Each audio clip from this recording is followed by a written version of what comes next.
అంతేకాకుండా తెలుగుదేశం వాళ్ళు ఒక ప్రశ్న వేస్తున్నారు, అలాగే వైసీపీలో క్రిటిక్స్ కూడా.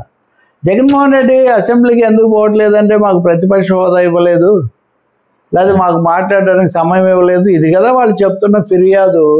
మరి ఇక్కడ ప్రతిపక్ష హోదా ఉంది మండలిలో, కొంతమంది పార్టీ ఫిరాయించిన ఇప్పటికీ వైసీపీ పెద్ద పార్టీగా ఉంది. ఇటువంటి చోట ఏడాదిన్నరలో ఏ అంశం మీద ప్రభుత్వం మీద ఒత్తిడి తెచ్చి ఒక ఫలితం సాధించారు? ఈ ప్రశ్నకు నిజంగా జవాబు లేదు.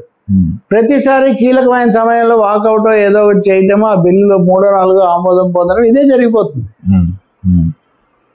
ఆఖరికి మొన్న కూడా పీడిఎఫ్ వాళ్ళు కూడా అన్నారు 13 గంటల పని అనేదో పెడితే దాన్ని వ్యతిరేకించాలి కదా, అప్పుడు కూడా మళ్ళీ. అదే మీరు కంపారిటివ్గా తెలుగుదేశం పార్టీ విషయం తీసుకుంటే, జగన్ ముఖ్యమంత్రిగా ఉన్నప్పుడు అప్పుడు వాళ్ళు పెద్ద పార్టీగా ఉన్నారు, యనమల రామకృష్ణుడు నాయకత్వం, వాళ్ళు రాజధాని బిల్లును వెనక్కి పంపించగలిగారు. రాష్ట్ర రాజకీయాలు మార్చి రాజధానిని ఒక సమస్యగా చేసి కోర్టులకు వెళ్ళి తర్వాత ఎన్నికల్లో కూడా అదో ప్రధాన సమస్య అయ్యి, అంటే మండలిలో ఉన్న ఆధిక్యతను వైసీపీ సద్వినియోగం చేసుకుంటూ ఉందా? రెండవది, ముఖ్యమంత్రి మాజీ ముఖ్యమంత్రి అన్నారా, లేకపోతే ఎమ్మెల్యే అన్నారా, పులివెందుల ఎమ్మెల్యే అన్నారా, కుప్పం ఎమ్మెల్యే, ఇట్లాంటి విషయాల మీద చాలా జరుగుతున్నాయే కానీ విధానపరమైన అంశాల మీద ప్రభుత్వాన్ని ఇరుకున పెట్టడం అనేది పెద్దగా జరగడం లేదు. ఎందుకు జరగడం లేదు?